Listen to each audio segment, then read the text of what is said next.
Okay, so I bought another farmertec. It is another 880 clone. I really like my 880. You know, mine's got a couple upgrades. It's got a bark box, really nice upgrade here. Max flow, just a filter cage. I would like to get a max flow for one of these two, depending on which one runs better. We'll get, you know, the most bling parts.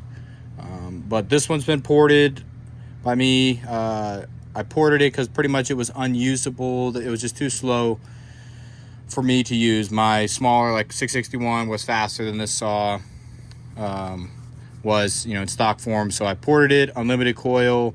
It's got a 3120 piston in it. I found a alternative 3120 piston that I guess I originally had bought to put in this one, but this saw runs so good, I'm going to leave it alone.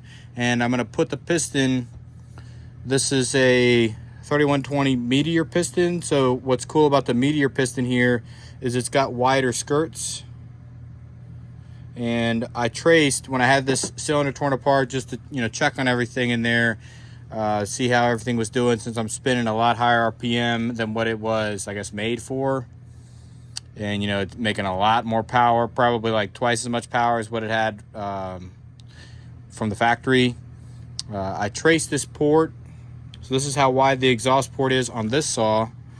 And look at how much wider I can go on this one. So since I now have two, I'm going to keep this one as it is. And then this one's going to be more of my milling type of saw. So I'm going to try to get more torque out of it. I'm still going to run, I guess, you know, somewhat aggressive port numbers. I was thinking like probably push the intake farther on this one a little bit, see if that gives me a little more power.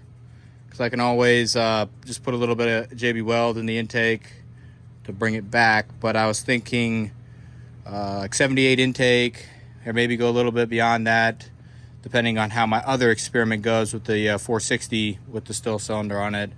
102 on the exhaust on this one, then probably like 122 on the transfers. We'll see if it likes that.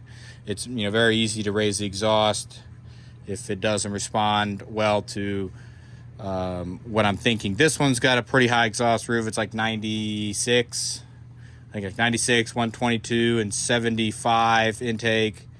And this one runs really good, but I think I can get more power with this piston because I can get close to 65% of the bore on the exhaust port width. I can't quite get 65%, but I can get close. So, and then for reference here, this is the piston that came in this saw here. So this is just the farmertec 880 piston. It's got these little grooves here. I guess they're for holding oil. But this piston here, it has limitations for, you know, making one of these chainsaws fast and cut fast. I think that this is a better option. I don't have to do any machine work to the cylinder base, and then I can just cut the intake skirt, cut the exhaust skirt, intake skirt for the intake duration, and exhaust skirt to clear the crankshaft. I do run only the upper ring, but I'm going to see if I can, maybe the cylinder is cast a little bit different and I can run both rings, but this one's currently only running one ring, the upper ring. The reason that I bought this saw specifically was I seen on eBay, I seen that it was like really low use and it was a good price, so I went ahead and got it. And I've been hesitant to buy any more of these new farmertecs, even the blue ones, because from what I found is these newer farmertecs with this shade of cylinder, so it's a lighter color here. Now let me get one that's an older one. That's one of their good ones, which I'm hoping is what's on this 880 right here. Let me see this. Okay, appearance wise, it looks good. This looks like the older cylinder, so that's a good sign. I'll know more when I tear it apart. I'm gonna make those cutting videos first, and then I'll tear it apart, and then probably make, you know, I guess I'll do a build series on this, because this is probably, I don't want to say that I made the fastest 880, but these are pretty fast. This one's pretty fast, but I think I can do a little bit better since I got a better piston, get a little bit more exhaust port width. I can go a little higher or a little lower on the exhaust roof, get more torque out of it, but still get that exhaust gas out there quickly since I can go wider on the exhaust. So back to what I was saying, The farmertec cylinders, that if you're going to do port work to them, you're going to cut the chamber, and you're going to cut the chamber by hand like the way I'm doing it with the HSS cutter, and you're spinning the cylinder on there by hand. This is kind of what you don't want, is something that looks like that. So this cylinder, I was going to put this on my 064. It's a 660 big bore cylinder, 56 millimeter, but when I was trying to cut the chamber, it does not cut nice at all. The casting quality is poor. This is all super sharp up here, so you got to be really careful. You'll cut your hand on all the sharp surfaces. I just felt a little bit right there, but it doesn't cut nice. I guess the plating looks okay. I haven't touched it with the any of my carbide cutters, but the main problem here is that it's really hard to cut the chamber. Now, if you get one of these cylinders that has, you know, this color, the older generation cylinders, I believe this came off my 440. This one is, I don't know, 5 years old now. So these older generation saws are easier to port. You can cut the chamber, no problem. And this cylinder is the cylinder that came on my 460 clone. And this one, I don't think this is probably the same kind of casting. It looks very similar to this one. They're very similar in color, so I'd say that this is probably has the same story, as you cannot really cut the chamber easily. And I think that that has to do with the metal that they use to cast this being softer.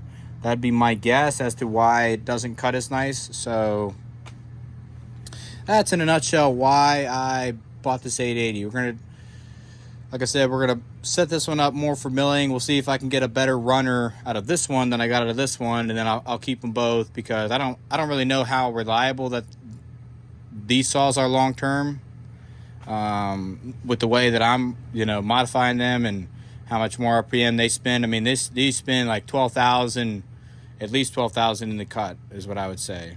I don't have a tachometer, but just based off of kind of the sound of other people's saws on YouTube, I would say that that's probably a pretty close guess. I'm hoping that there is going to be a 4th of July sale on the West Coast Saw website, and I'll get a bark box for it. It's like this one's got, and then I'll probably get the West Coast dogs for it as well. They don't make a side cover, but what I do is, and I'll show this later when I, you know, have the bar off of that one. I've shown it before, but I can show it again. Doesn't bother me. Okay, it looks like he was running 4047 tooth. Nice. Okay. So I cut all this material here out. All that, you don't need any of that in there. And then I take this flap off because that's just impeding the chip flow. So I cut all that webbing there out. You don't need that in there. And for cutting the logs in half when you're noodling them, you need as much chip flow as possible. So yeah. So this project, we'll make test cuts with it. I may do that tonight. I'm not sure yet. I guess I could do it tonight. Depends on what I'm in the mood for, I guess. But I'll be tearing this one down the next couple days. I know tomorrow's 4th of July, so I got a lot of project stuff I want to get caught up on. The other project that I have been working on, I worked on this today a good bit. So this is, I got my 460 cylinder. I put it in the CUDA at my work, which is like a high pressure water cleaning system. Then I put it in the ultrasonic, put both the cylinders for this saw and my 440 in the sonic and CUDA to get them cleaned off. Basically, the reason for doing that is just to try to get all these surfaces clean so that the saw will have good cooling capacity. They were both a little bit dirty. Let me grab that other cylinder and I'll show you something. A lot of cylinders. This is the 440 hybrid cylinder here. I was just going to make a quick note as to how you can tell when you're buying one of these, like how much runtime it's had on it. And one way to tell is by how recessed this little spot here is, where the anti-vibe cover little grommets, you know, kind of, I guess, vibrates against that. And you can see this one, a lower used cylinder, and the plating reflects that. So that's just one little easy way to tell. If you're trying to guess, it's kind of like same thing as like looking at the bottom of a saw. to see how many scratches are on it, you know, and how much wear is on that. It's kind of how much that it was used. If you have like no other way to tell, that's just one way to tell.